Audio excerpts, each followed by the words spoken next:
Ciao Juventini and welcome back to my channel. Today we're gonna cover some update about Bremer, his surgery, Juventus against Como, and what Tudor is thinking, and give you the latest news on what's happening in Juventus world. Before we start, I wanna extend my good wishes, a speed recovery to one of the YouTuber I'm following, Camillo De Michelis.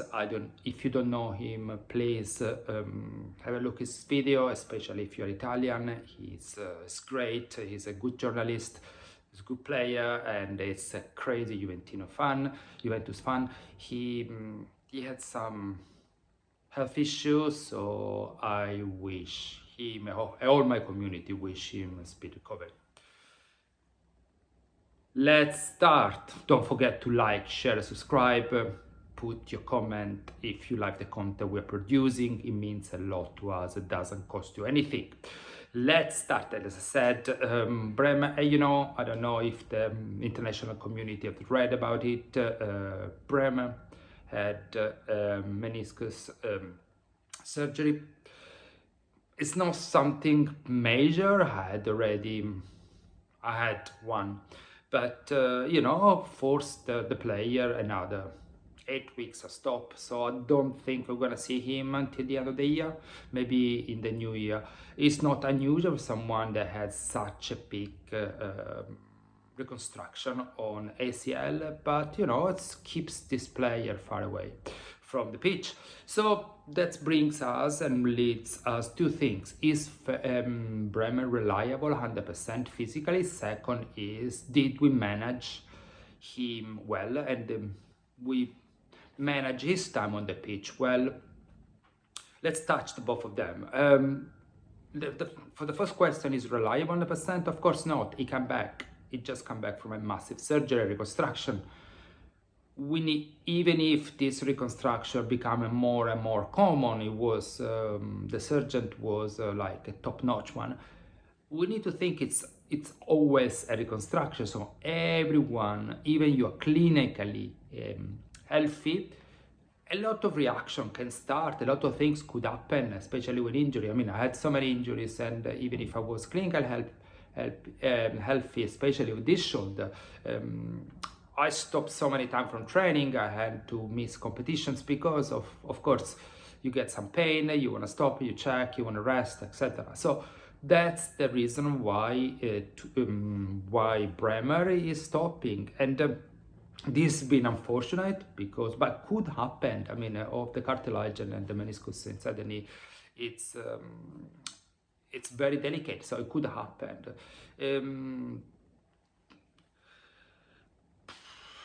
Could we manage? Have we managed?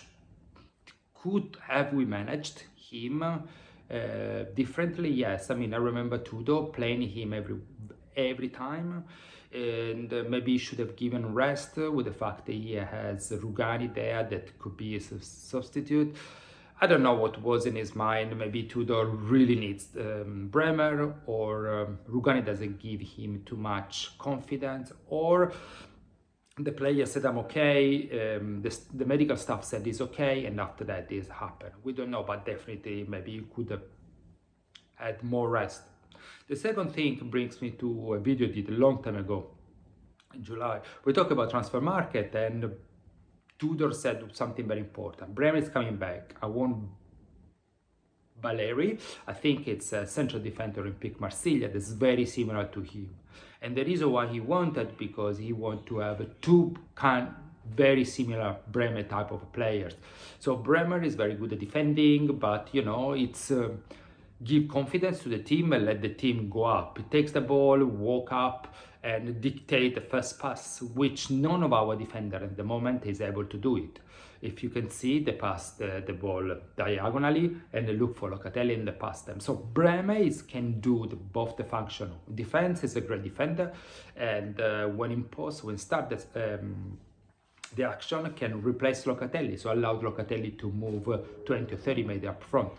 And Valeri would have been the same, so would have been a great alternative to Bremer, and And would have given Juve more option and Bremer a lot of rest. So the first thing. So on this comment, we go back to my video I did last week, saying that maybe the transfer market and the mercato itself was made didn't follow completely what Bremer requested, but was done by Comolli with a big optic or something else, maybe a revolution and everything. So that's unfortunate with Bremer. No news. The only disappointed that I'm hearing, we didn't know at all, and we heard just last week. Bremer had this problem for a while, but Juventus channels kept very quiet until he went and had surgery. Anyway, that's quite disappointed because we need to know, but if they decide to communicate in the way, we can't do anything about it. The second thing, if you look at the game against AC Milan, Tudor put 3 midfielders and 2 strikers instead of the other way around, and everyone felt that the Juventus was more covered. The midfielder was solid, the less filtered to the defense or protected defense quite well. There are a lot of comments in Italy. We should play with 4-3-3, 5-3-2, all this kind of stuff. There are 2 considerations. If you play with a defensive 3, you use 3 defenders. At the moment, you have only 4 left. So if you play with 3 defenders, you have only 1 alternative only. And if you play with a midfield of 3 instead of 2, you don't have enough midfielders. So you are forced to use McKennie. So you put McKennie one side, Locatelli central, and Thuram on the other side, and the 2 wings. So it's kind of 5 midfield, but anyway, we'll touch. Definitely is more covered. There are more people that cover the specific space, but you don't have anyone of quality. So again, if you go back to the video I did this summer, Douglas Luiz would have been perfect for midfield at 3, but Douglas Luiz is gone and still has physical problems. And again, so the team hasn't been built in that way. And after that, we have the problem up front. If you play with 3 strikers, yes, it's fine. We have enough people, but if you play with 2 strikers, who you get off? Definitely our striker is David, because it's been bought, is the future. You can play David and the Belgian one. You can, but when you put Yildiz needs to play. And what's about Conceição? Conceição needs to play. So it's becoming a little bit complicated with the player we have and the team we have, how to change model. Another option was, say, to play with 4 on the back. So basically, the 2 midfielder becomes the 2 wings, and they go up and down and support the midfield. So in that case, yes, will give us some support for the defense. You play only with 2 defenders, so you have 2 on the benches that can be a substitute or support them. And the wings are the wings, but again, we don't have back wings. On the right can play Kalulu as a wing. I don't know, and Karul is very good as a marking, and a central defender, not as a wing. On the other side, you can put Cambiasso. Again, you force him to play defense instead of striker. So that's a big question mark. We don't have Samona anymore. That was very good. He could play as a back right, and he could play as a central defender on the right. So again, there are options. I look forward that the game is at 12:30 Italian time. I think it's 9:30 Asian time. So it's going to be a good game to watch. If you can watch and comment, I will try to do a live reaction on YouTube. It depends on family situations. But that's the second thing. In my opinion, Tudor won't change the defense, the 3 back, but definitely you could try or test 3 midfielder. because gives a little bit of defense and protection to the defense. So maybe if he wants to be cautious, he could put 3 midfielder, 3 defense, and he will play, will manage to strike, and hopefully David start play up front with Ildiz, and after that he can add and move different strikers when is needed. I mean, he has so many games. For example, against Real Madrid, we're not expecting to win, but it's a good time to give different structure to the team and see what's going on. But against Como and the next one, I forgot who is the next one.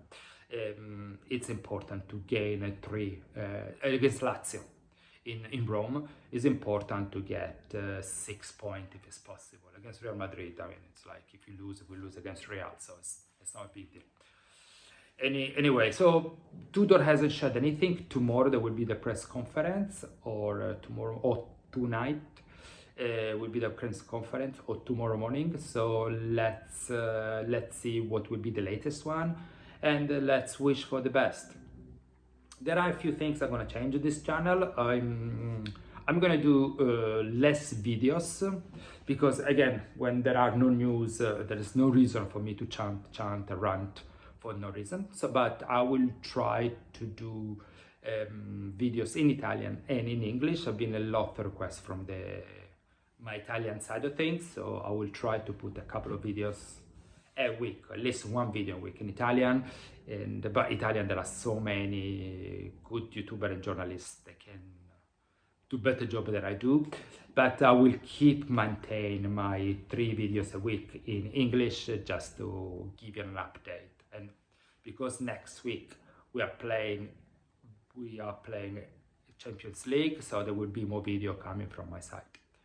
Thank you so much. It's a quick update on what's going on in the Juventus world.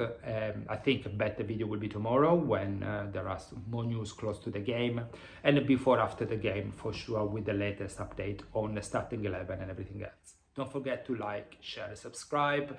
I appreciate your support. We are 451 followers. We're trying to reach 500. Please, if you stay until the end of this video, and try to subscribe to the channel, and write, comment, like what you said, provide feedback. It means a lot to us, and allow this community to grow constantly.